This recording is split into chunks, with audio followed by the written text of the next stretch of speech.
حضرت مالک بن دینار رحمۃ اللہ علیہ فرماتے ہیں کہ میں ایک مرتبہ بصرہ کے جنگل میں جا رہا تھا۔ میں نے حضرت سیدون کو دیکھا جو سیدون مجنون کے نام سے مشہور تھے۔ میں نے ان سے پوچھا کیا حال ہے؟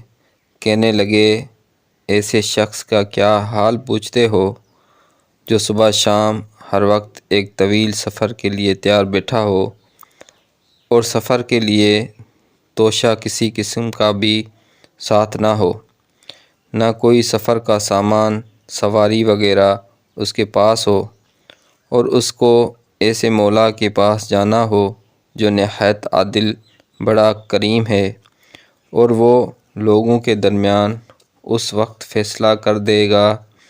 یہ کہہ کر وہ بہت زیادہ رونے لگے۔ میں نے پوچھا کہ رونے کی کیا بات ہے؟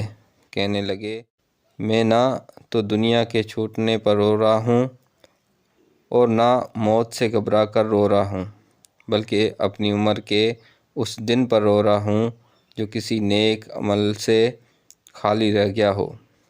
خدا کی قسم اپنے سامان سفر کی کمی رلا رہی ہے۔ سفر بہت طویل اور بڑی مشقت کا ہے۔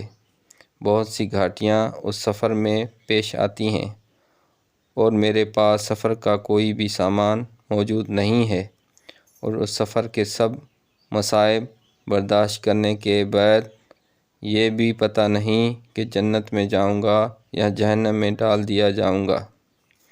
میں نے ان سے یہ حکمت کی باتیں سن کر کہا کہ لوگ آپ کو مجنون کہتے ہیں، آپ تو بڑی اچھی باتیں کرتے ہیں۔